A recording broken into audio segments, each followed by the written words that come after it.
დღეს გადაცემის სტუმარი გახლავთ ჩართვით ლევან ჭოტორლიშვილი. ბატონ ლევანი არის ფიზიკოსი, პროფესორი.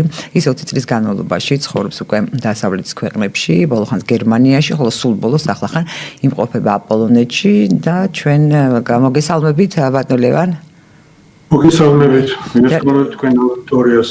მოგესალმებით კიდევ ერთხელ, ძალიან სასიამოვნოა, მოგვეცა საშუალება უშუალოდ გვესაუბრა, იმიტომ რომ ჩვენ კარგი ხანი აღარ მახსოვს ახლა ზუსტად, მაგრამ სოციალურ ქსელში მეგობრობთ, ასე ვთქვათ და ყოველთვის ძალიან საინტერესოა მოსაზრებებით გამოირჩევით, ამასთანავე იმ ხრივაც არის საინტერესო თქვენი მოსაზრებები, რომ ჯერ ერთი თქვენ ხართ ამ ჩვენ თანამემამულე, ამ ქვეყნის შვილი, ასე ვთქვათ და შესაბამისად იმავდროულად შეგიძლიათ მოვლენებს დააკვირდეთ გარედანაც და ეს ძალიან მნიშვნელოვანია, იმიტომ რომ გარედან ხშირად რაღაცები უფრო სხვაგვარად ჩანს ხოლმე და უბრალოდ ობიექტურად ვიდეს შიგნიდან, როდესაც იხარშები იმ წვენში, რომელშიც ხარ. ბატონ ლევან, საუბარი მინდა დავიწყო ესეთი მაინც მნიშვნელოვანი მოვლენა ალბათ, იმიტომ რომ ჩვენს რეგიონს ეხება და გეოპოლიტიკას ეხება ჯეიდი ვენსის ვიზიტი, რომელიც უკვე ჩატარდა ერევანსა და აზერბაიჯანში და მე მინდა ყურადღება გავამახვილო ერთ ფაქტორზე. კერძოდ ერევანს ამერიკის შეერთებული შტატებმა გადასცა სადაზვერვო დრონები 11 მილიონს თუ გადასცა ხა ხმავალ ნათქვა მე იყიდა ანუ ერევანმა, ხოლო აზერბაიჯანს კი გადაეცა რაღაცა საზღვაო კატარღების საზღვრის დაცვისთვის, რაღაცა საინტერესო ის არის ხო მე მგონი მესიჯები იმ თვალსაზრისით რომ ეხა ვის წინააღმდეგ უნდა გამოიყენოს ერევანმა, როდესაც აზერბაიჯანსა და სომხეთს შორის იყოს ამ ბოლო დროს ომი, უფრო ზუსტად აზერბაიჯანსა და თურქეთსა და სომხეთს შორის და ვთქვათ იქ საზღვაო კატარღების გასაგებია საზღვარი ვისგან უნდა დაიცვას ხო კასპიის ზღვაში ვინ არის ორი ეს არის რუსეთი მთავარი და ირანი და ამ მხრივ ეს ჩემი აზრით ისეთი ნიშანდობლივი რაღაცა მესიჯის დონის საჩუქრები იყო თუ შენაძენი იყო როგორც სომხეთთვის ასევე აზერბაიჯანისთვის მოხდა ასევე კონფუზიც მოგეხსენებათ იმიტომ რომ აი თავის გვერდზე გამოაქვეყნა ჯეიდი ვენსმა ის ინფორმაცია რომ თქვათ ის მივიდა გენოციდის მსხვერპლთა საფლავზე პატივი მიაგო მათ შემდეგ კი გენოციდი ამოიღეს მოკლედ ეს ერთგვარი უხერხულობა შეიქმნა რაც ჩემთვის გაუგებარია იმიტომ რომ გასაგებია რომ ეს აწყვეტინებდა თქვა თურქეთსა და აზერბაიჯანს შესაბამისად აი თქვენ როგორ ფიქრობთ ბატონ ლევან რა გზავნილები იყო ჯეიდი ვენსის იმ სქემატურ მოქმედებებში რაც ჩვენ გარედან დავინახეთ იმიტომ რომ ჩვენ არ ვიცით რა მოხდა შიგნით და ასევე მინდა თქვენ საინტერესო პოსტი გქონდათ აი ეს დიდ თურანზე იმიტომ რომ ეს პროექტი ჩვენთვისაც ძალიან მნიშვნელოვანია იმ მხრივ რომ შეიცავს ალბათ საფრთხეებს მე მაინც არ მესმის რატომ უნდა უნდოდეს დიდი თურანის პროექტის განხორციელება დიდ ბრიტანეთს და მათ შორის ამერიკის შეერთებულ შტატებს თუ პირიქით ზანგეზურის დერეფანში ამერიკის შეერთებული შტატების შემოსვლა თუნდაც ეკონომიკურად იმაზე მეტყველებს რომ მას სურს გააკონტროლოს უფრო კარგად ეს თუნდაც დიდი თურანის იდეა და ან თურქეთის ეს მისწრაფება 6 სახელმწიფო ერთი ხალხი მე ისე თუ დავაკვირდებით ამ ბოლო პერიოდში საერთოდ ამერიკის პოლიტიკა ან შეიცვალა და ძალიან საინტერესო გახდა და რაც გულისხმობ ამ ცვლილებაში რომ ბოლო 20 წელიწადი ჩვენ სულ გვესმოდა ლაპარაკი ღირებულებებზე ესე იგი soft power-ის ძირითადი მესიჯი იყო ეს ღირებულებები და ღირებულებები ეხლა ჩვენ ხედავთ რომ ამერიკა ღირებულებებზე აღარ ლაპარაკობს უკვე ღიად მხოლოდ პრაგმატულ ინტერესებზე ეს ცვლილება მოხდა ძალიან სწრაფად და ეს ცვლილება არ უკავშირდება მარტო ტრამპის ფაქტორს იმიტომ რომ კონგრესი იგივე დარჩა სენატი იგივე დარჩა ესე იგი ელიტა პოლიტიკური ელიტა ამერიკული იგივე დარჩა რასთავი მედია იგივე დარჩა მაგრამ მომენტალურად და რადიკალურად შეიცვალა აქცენტები ეს რას ნიშნავს ახლა ჩვენთვის პირველ რიგში იმას რომ როდესაც დასავლეთი გელაპარაკებათ ღირებულებებზე ეს იმას ნიშნავს რომ ძალიან გულუბრყვილო გონიხართ საქართველოს ეს გულუბრყვილობა დაკარგა იმიტომ რომ დიდი გამოცდილება შევიძინეთ ბოლო 20 წლის განმავლობაში საკუთარ თავზე ვიწვნიათ ბევრი რამე მაგრამ როგორც ჩანს ჩვენი სამხრეთელი მეზობლები, სომხები და აზერბაიჯანელები, ასე ვთქვათ, ამ გულუბრყვილობის ფაზაში კიდევ რჩებიან და შეიძლება ამიტომ გახდნენ ძალიან მრავალხრივი თამაშების მონაწილე. მე არ ამგონია რომ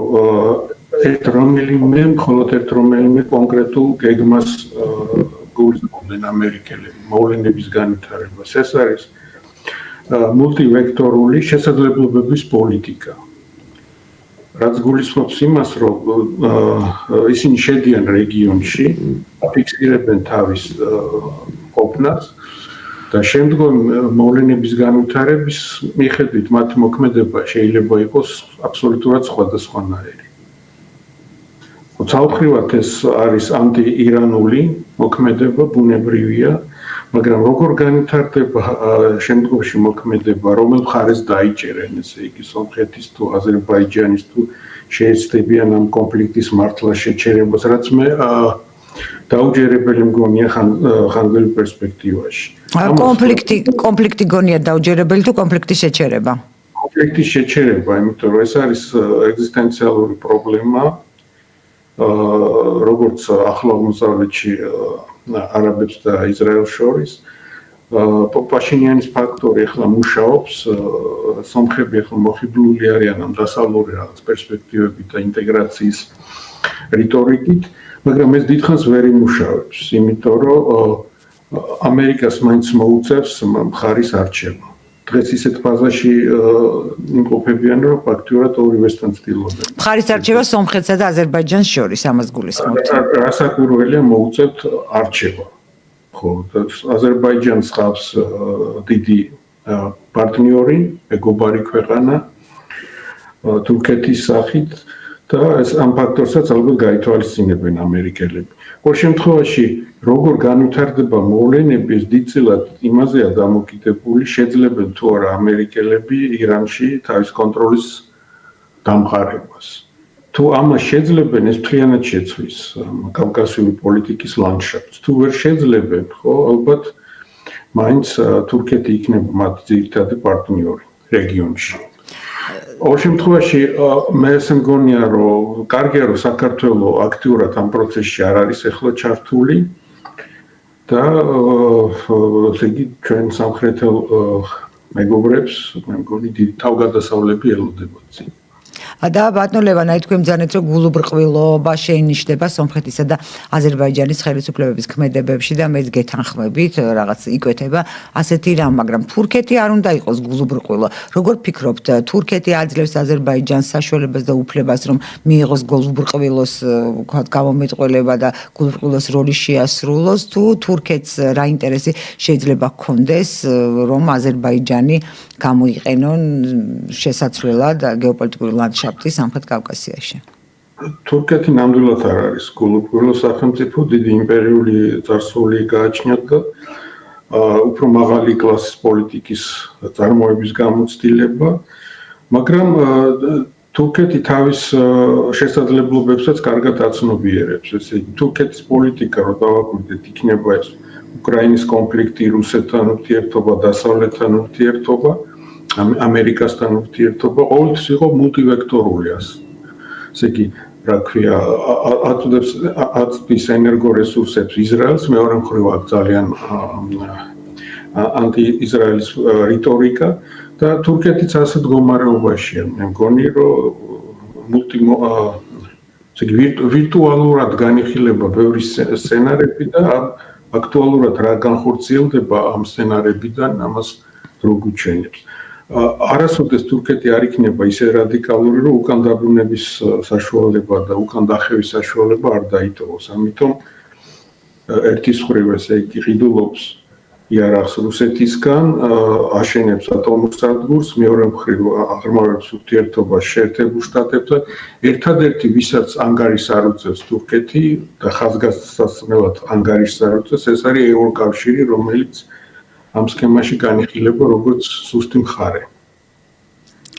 და ბატონ ლევან, ატომური ენერგეტიკა ახსენეთ და ამიტომ აქვე მეც ვიტყვი, რომ ასევე ჯეი დი ვენსმა განაცხადა, რომ ხელშეუწყობენ და დაეხმარებიან სომხეთს სამომხმარებლო, ასე ვთქვათ, ატომური ენერგეტიკის განვითარებაში.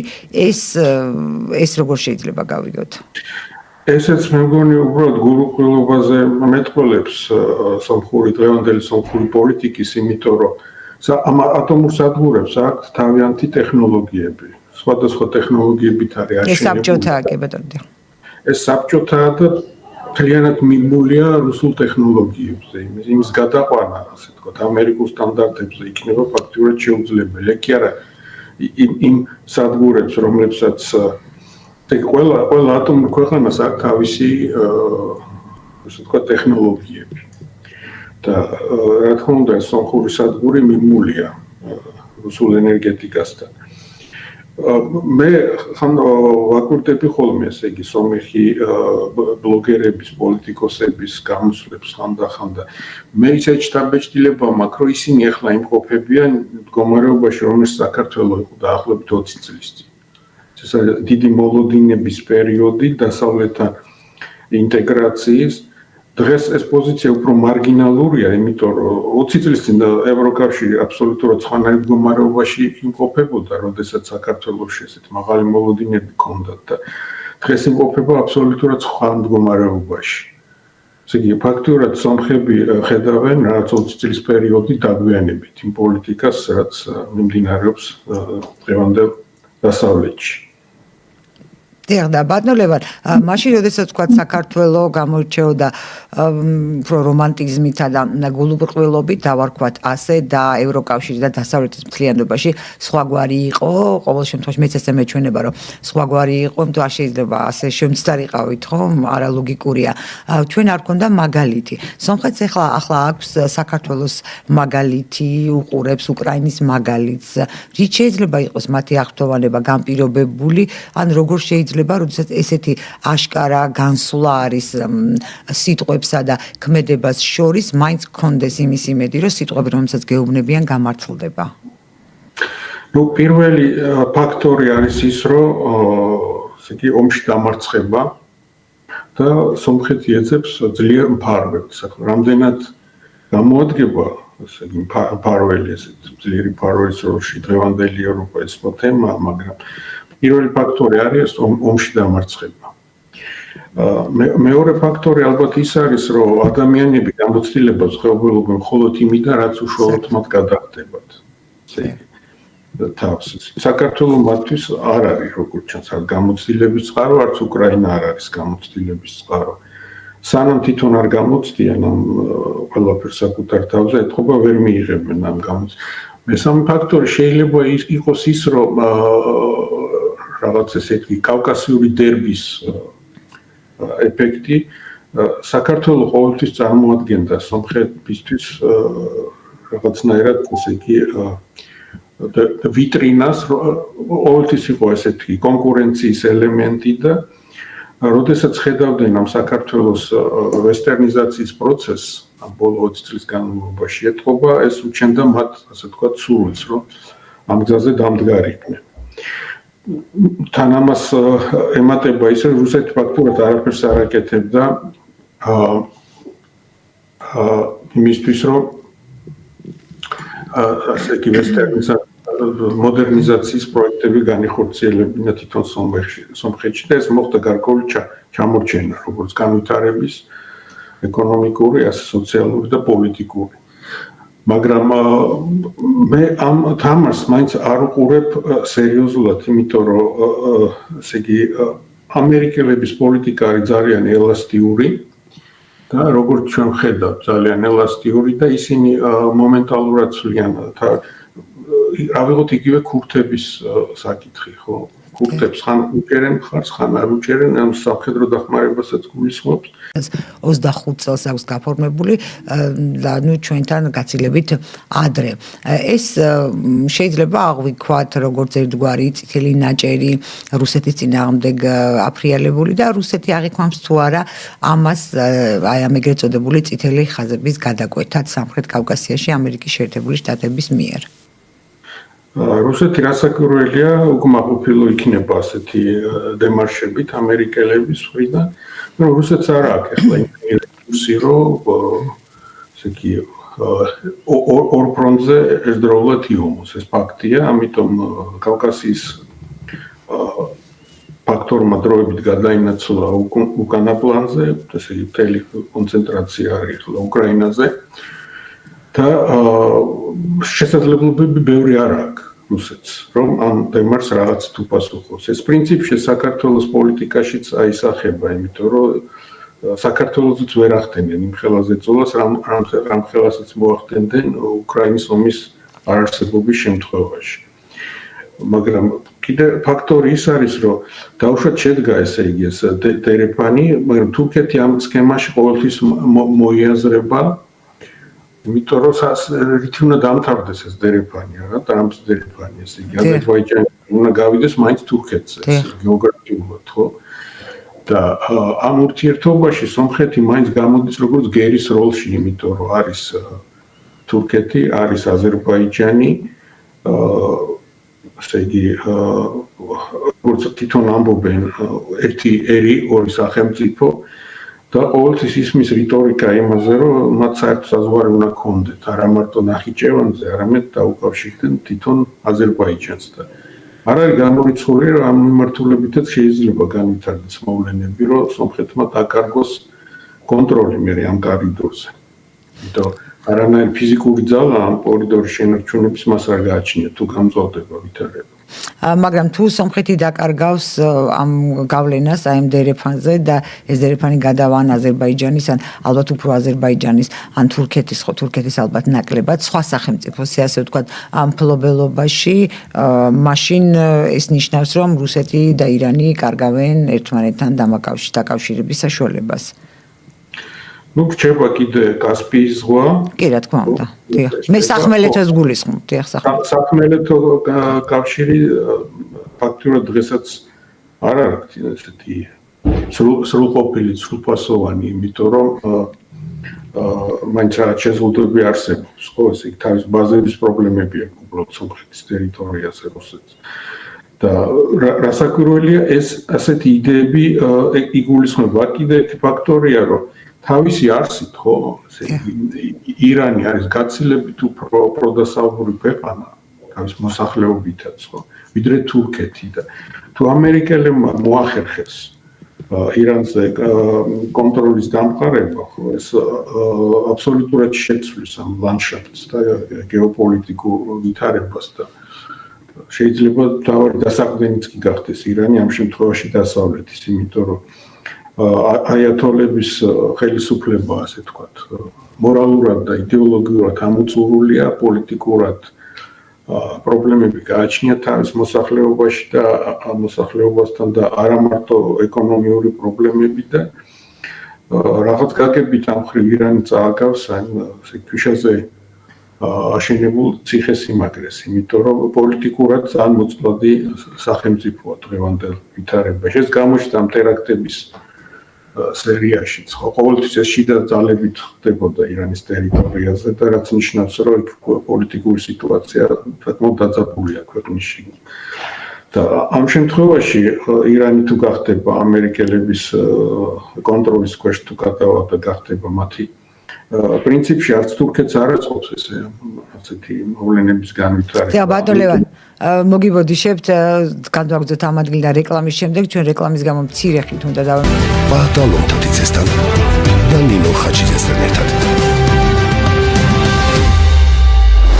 ჩვენ ეთერში ბრუნდებით ჩვენ სტუმართან ლევან ჭოტორლიშვილთან ერთად. ბატონო ლევან, თქვენ ბრძანეთ რომ ირანი შეიძლება გახდეს და უფრო მეტადაც არის მიდრეკილი ვთქვათ დასავლური ორიენტაციისადმი თუ შეიძლება ასე ითქვას, ვიდრე სხვა რომელიმე დანარჩენი, ხო, ესე გავიგებთ მუსლიმური ქვეყანა, ამ ეტაპზე, მაგრამ ეს არ იქნება ხელსაყრელი თურქეთისთვის თუ გახდა ირანი დასავლეთის დასაყრდენი და გასაგებიც არის ჩემთვის, მაგრამ თქვენ რო აუხსნათ ვთქვათ მსმენელსა და მაყურებელს რატომ და ეს იქნება ვთქვათ თურქეთისთვის არც მისახები და სასიამოვნო მოვლენა მოკავშირეობა ირანისა და დასავლეთისა.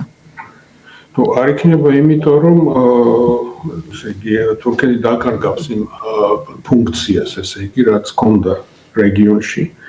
იყო ფაქტურად წარმომადგენელი, ესე იგი თურქეთი იყო ადგილი, რომლის სახელმწიფო რომლის საშუალებითაც რეგიონში ამერიკა ახორციელებდა თავის ძალის და ინტერესების პროექცირებას. და თუ ეს შეიცვალა და გადაინაცვლა ამან, ესე იგი ირანის მიმართულებით, ხო, ეს რასაკვირველი არ იქნება თურქებისთვის მომხიბვლელი სცენარი. ხო, მაგრამ მე კიდე რას ვაკვირდები, რომ ამ ბოლო პერიოდში გარკვეულწილად შეინიშნება, ასე ვთქვათ, ურთიერთობების დათბობა, ხო, ამერიკის შეერთებულ შტატებსა და საქართველოს შორის ძნელია ამის არ დანახვა, მაგრამ ესე იგი ჩვენ ამ დიალოგში არ ვარ ჩართული, ხო? დეკლარირებულად დათბა, მე ასე ვიტყოდი, დეკლარირებულად დათბა, მაგრამ ეს ამერიკელები მე ესე მგონია რომ ხედავენ საქართველოსთან, ესე იგი, ასე ვთქვათ, ღირებულებებზე რიტორიკას უკვე აღარ აქვს აზრი, იმიტომ რომ ეს რევოლუციები უკვე აღარ მუშაობს, ჩვენ ესეთი აცრა მივიღეთ ამაზე. საქართველოსთან პოლიტიკა თუ იქნება, უნდა იყოს უკვე პარტნიორული პოლიტიკა, ასე იგი, რაღაც ინტერესების გათვალისწინებით და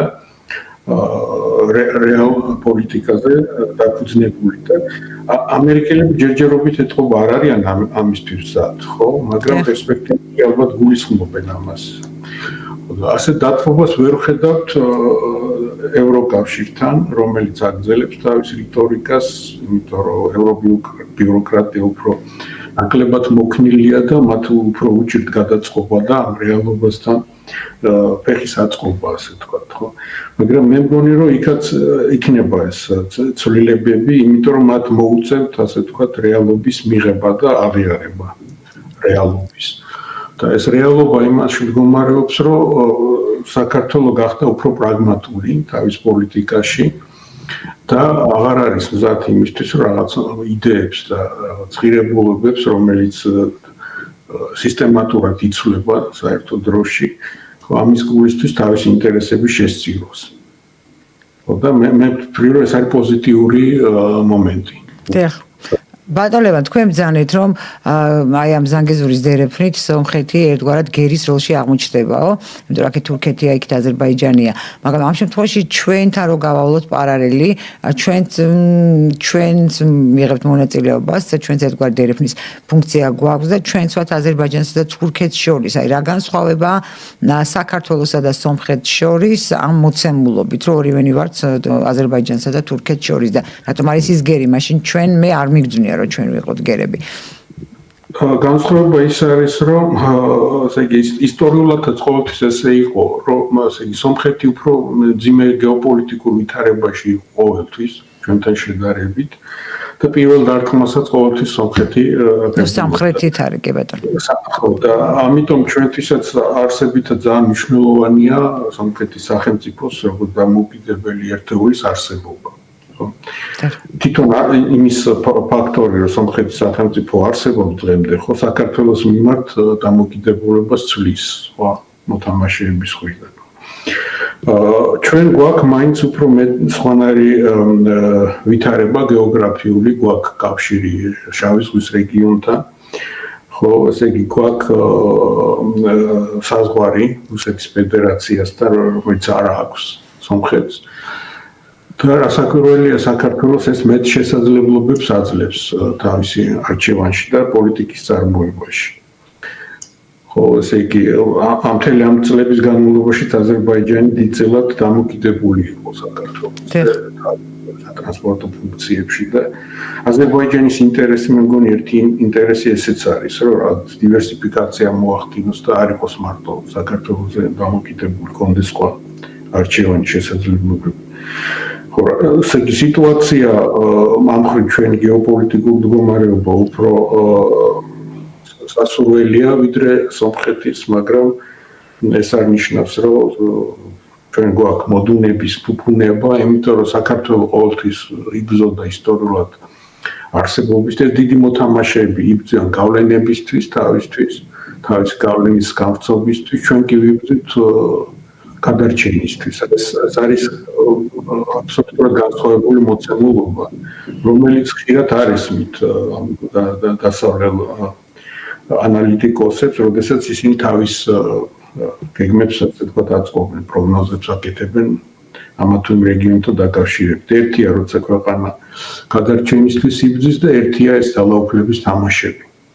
და ბატონო ლევან, რუსეთ ჯერჯერობით არც ცალია და ასე თქვით თქვენ და ეს აშკარა არის და ფაქტია. ასევე თქვენ აღნიშნეთ, რომ ამერიკის შეერთებული შტატები აი მულტიპოლარულ პოლიტიკას ატარებს, ანუ რაც გამოვა ეს დაახლოებით ისე ხო რუსული გამონათქვამი რომ იმას ჩერნომილის მიაწერენ ხო, ბოია потом видно будет. ანუ რაც გამოვა ამ ნაბიჯებიდან იმას არიან მინდობილნი აქ არ არსებობს გეგმა B და სათადარიგო გეგმები, უბრალოდ რაც გამოვა, შემდეგ ვისაც გამოვა, ის მოიპოვებს უპირატესობას ან გავლენებს ან ნახავს ხეირს, ასე მაინც ალალბეძია ეს პროცესი მიშვებული, რაღაცა მკაფიო მიზნები არ ჩანს. არსებობს ესეთი ცნება, ხო, ვირტუალური და აქტუალური. ხო, აქტუალური ხდება ამ ვირტუალური შესაძლებლობებიდან რომელიმე კონკრეტული.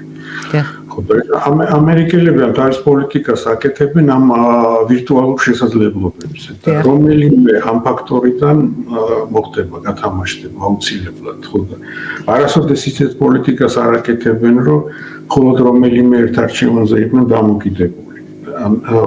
მათ პოლიტიკის კლასი მამითი განსხვავდება დაუშვათ ბიუროკრატიისგან, რომელმაც ვერ გაითვალისწინეს, რომ შეიძლება სხვანაირად განვითარდეს მოვლენებიც.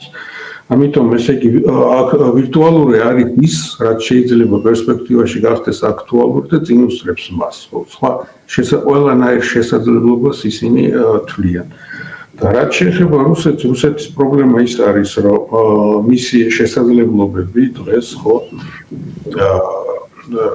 არ შეესაბამება მათ ამბიციებს და არაადეკვატური ამბიციების გამო იქნებათ პრობლემები პოლიტიკაში. ფაქტია, რომ ასე იგი რუსეთი ჩამორჩება როგორც ამერიკის შეერთებულ შტატებს სამეცნიერო ტექნოლოგიური განვითარების თვალსაზრისით, ასევე ჩამორჩება ჩინეთს როგორც ტექნოლოგიურად, ასე დემოგრაფიულად და ასე თუ განვითარდა მოვლენები, ხო, რუსეთს ახლა აქვს არჩევანი, რომ თვითონ გადაიქცეს ჩინეთის პროქსი სახელმწიფოდ, როგორც უკრაინა გახდა დღეს უკვე დასავლეთ ევროკავშირის პროქსი ძალა. ან რაღაცნაირად გადათვირთოს და შეცვალოს პოლიტიკა. და დღეს მე მგონი ამას ცდილობენ, რომ რაღაცნაირად ესე იგი ამერიკელებთან დაალაგონ ურთიერთობა ამ არქტიკის ხარჯზე და ბევრი სხვა თემების ხარჯზე, რომ ან იყვნენ მთლიანად ჩინელებზე დამოკიდებული. და ჩინეთს ამ შეკითხვის დასავდა შემდეგ განათლებისთვის მინდა მოვიტოვო ცოტა დრო. ჩინეთის ამ შემთხვევაში დუმილს თქვენ რითი ხსნით, იმიტომ რომ ეს აქტივობა იმავე სამხრეთ კავკასიაში, ცენტრალურ აზიაში, ზოგადად აი ეს ახლო აღმოსავლეთში მიმართული არის სწორედ ჩინეთის შესავიწროებლად. მისი დუმილი თქვენი აზრით რითი არის განპირობებული, რას ელოდებიან, ან რა ტაქტიკური სვლა შეიძლება ნახოთ მათგან? არ მგონია ისინი მათი დუმილი იმის ნიშანია, რომ ისინი ბევრს მუშაობენ, ესე იგი არის ყოველთვის ასეთი იყო ჩინეთი. ისინი აქტიურად არასოდეს არ ჩქარობენ, არასოდეს არ აკეთებენ, ესე ვთქვათ, წინსწრებ ნაბიჯებს, ისინი მუშაობენ, ცდილობენ, ასე იგი, დრო მათზე მუშაობს. ახლა ისეთი ვითარება სიტუაცია მსოფლიოში, დრო მათზე მუშაობს, იმიტომ რომ რეალურად ეკონომიკის მოცულობით უკვე გადაუსწრო ჩინეთმა ამერიკის შეერთებულ შტატებს გულისხმობ რეალურ ეკონომიკას და არა ფინანსურ, ესე იგი ბუშტებს. ბევრი ტექნოლოგიურ საკითხშიც უკვე გადაუსწრო. ახლა ჩინეთის დის მაგალითად თავის ბირთვულ არსენალს, ხო? ნებელა, მაგრამ ის აძლიერებს თავის ფლოტს, ისინი მუშაობენ და დრო მათზე მუშაობს ახლა, მათ არსად არ ეჩქარებათ, კი ბატონო. და აი მაყურებელი გეკითხება თქვენ ბატონო ლევან, რომ აი საზღვარზე და მართლაც სომხეთ-თურქეთის საზღვარზე რუსი მესაზღვრეები დგანან და ეს რა ფაქტორია, რა როლი შეიძლება შეასრულოს, დავამატებ მე ამ შეკითხვას. რა როლი შეიძლება შეასრულოს ამ ფაქტორმა, როგორ უნდა გავიდნენ ისინი, თქვათ იქიდან, გავლენ კი? დგანან ხო, მაგრამ ესე იგი მათ ლოჯისტიკის თემა, შესაძლებლობების თემა დღეს ფაქტურად სომხეთში რუსული სამხედრო ბაზები არის წარმოდგენილი მხოლოდ სიმბოლურად, იმიტომ რომ მათ არ აქვს შესაძლებლობა, რომ ისეთ ძალის პროექცია გააკეთონ კავკასიის რეგიონში, რომ ესე იგი წინააღმდეგობა გაუწიონ ხოლმე სომხებსაც ესმით ეს კარგად, ხო? ფიზიკური ძალა შეიძლება არა, მაგრამ აი რადიოლოკაციური სადგურები არისო, საკმაოდ მძლავრი ტექნოლოგიურად, რომელსაც შეუძლია, ვთქვათ, საჰაერო სივრცის კონტროლი და ინფორმაციის მოპოვება, როგორც ამბობენ. ეს დარჩება, რასაკვირველია, ალბათ დარჩება, სომხეთში კი არა, ჩვენ ხედავთ, რომ ბევრისათვის მოულოდნელად, მაგრამ მისი რა ქვია. სირიაში? სირიის ახალმთავრობასთან ჩვენივრად დაალაგეს ეს საკითხები და იქაც ტოვებენ ჯერჯერობით ყოველ შემთხვევაში თავის ბაზებს. რაღაც დონეზე წარმოდგენილი ყოველთვის იქნება ალბათ ყოველ შემთხვევაში ახლო პერსპექტივაში რუსეთი კავკასიის რეგიონში, მაგრამ ვიმეორებ, რომ მათ არ აქვს ახლა ესე თქვა, არც საქართველოს თავი არ აქვს და დრო არ აქვს ახლა და არც სომხეთის უფრო სერიოზული პრობლემები აწუხებს. დიახ, და ბატონო ლევან, ჩვენ 5 წუთი გვაქვს და მინდა რომ ამ თემას აუცილებლად შევეხო.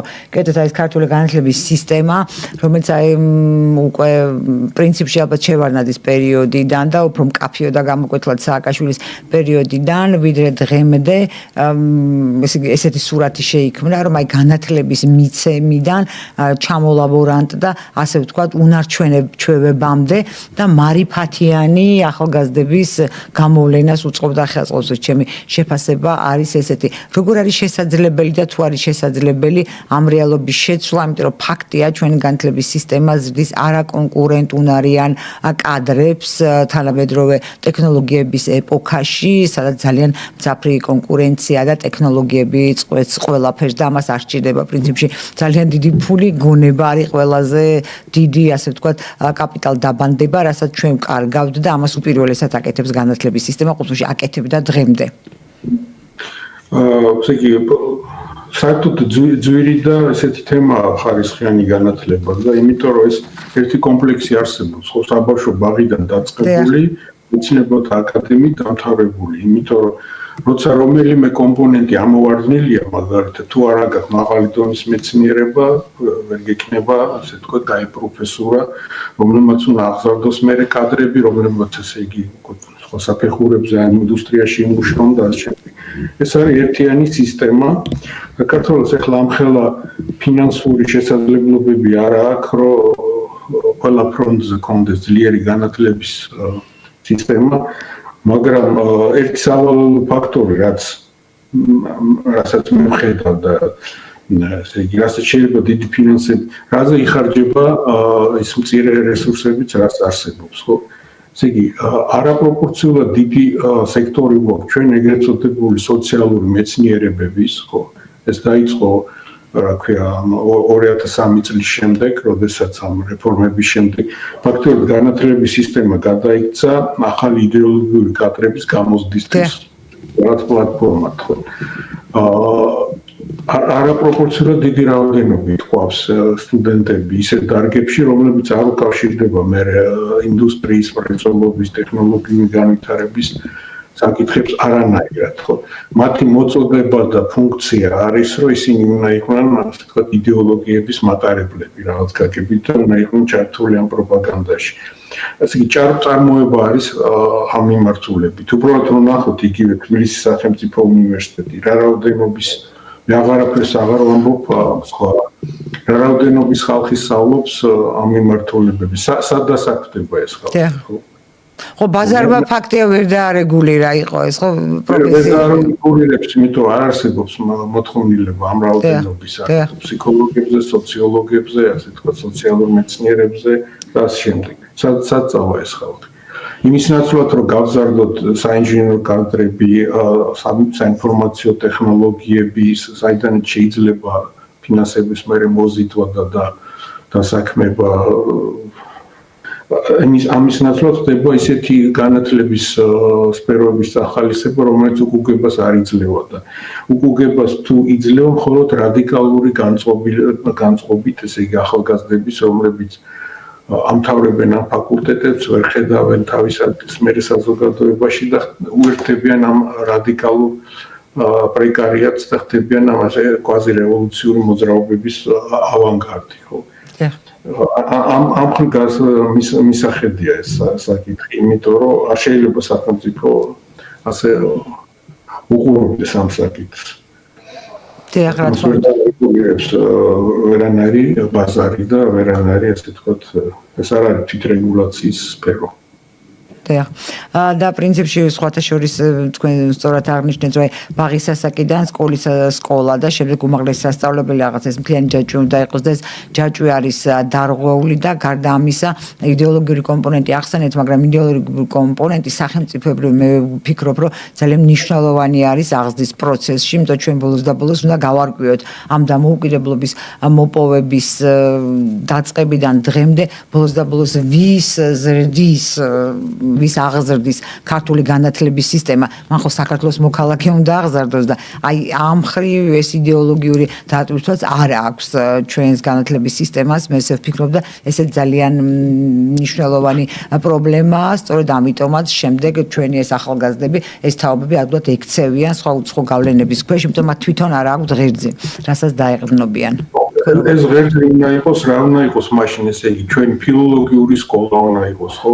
ესე იგი ჩვენი ისტორია, ხელოვნება, ის და ქართოლოგიური დარგები უნდა იყოს ამ შემთხვევაში ეს იდეოლოგიური ღერძი და არა სოციალური მეცნიერებები, რომელიც გარედან შემოდის ეს დოქტრინები და რომელიც აწყობილია და მორგებულია იმ ქვეყნებზე, რომელიც მათ აწარმოებენ ამ იდეოლოგიებს, ხო?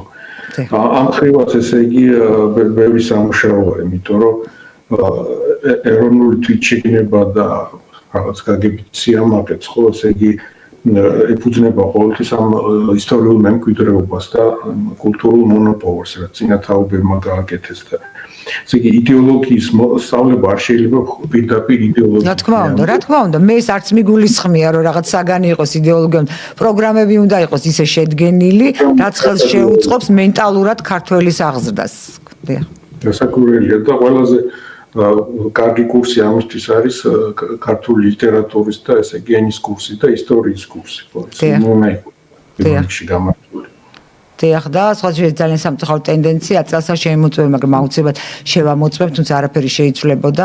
შაშა როცა ჩემ შვილიშვილს ვარეგისტრირებდი, იქ რაღაც სკოლებში იყო ადგილები და დავათვალიერე მაშინ შაშა 15 სექტემბერს, 1 სექტემბერს, როცა იყო რეგისტრაცია, აღარ მახსოვს და აღმოვაჩინე, რომ სახელმწიფო საჯარო სკოლებზე მაქვს, სახელმწიფო საჯარო სკოლებზე მაქვს ლაპარაკი და არა კერძო სკოლებზე, რომ უკვე თქვათ არის აზერბაიჯანული სექტორები, სომხური სექტორები, რუსული სექტორები, ანუ ისევ ჩვენ ერთი სალაპარაკო ენა არ გვაქვს, თუმცა ჩვენი კონსტიტუციით სახელმწიფო ენა არის ქართული და აფხაზეთში აგრეთვე აფხაზურია. ჩემს გაუგებარია ის გადაწყვეტილება, ერთი რაც იყო კარგი სააკაშვილის პერიოდში იყო ის, რომ ნელ-ნელა ეს არაქართული სექტორები და სკოლები დაიკეტა და ისინი ყველანი გადავიდნენ ჩვენი თანამემამულეები სხვა ეროვნების, ეთნიკურად სხვა ეროვნების გადავიდნენ ქართულ სკოლებში და ეხლა ეს ტენდენცია ისევ რატომ დაიწყო, ჩემთვის არის გაუგებარი, რას უწყობა ხელს ან ვისი იდეა იყო ეს?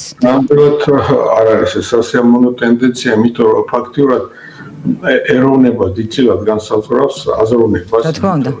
აზროვნების სახლი, ესე იგი ენა განსაზღვრავს აზროვნებას, ხო? ესე იგი აზროვნებას და აზროვნება განსაზღვრავს უკვე ყველაფერ დანარჩენს ადამიანს. დასაკვირველია, ქართული ენა უნდა იყოს ყველასათვის სავალდებულო და სააზროვნო ენა უნდა იყოს, დიახ. სააზროვნო ენა უნდა იყოს, ესე პირველი ენა უნდა იყოს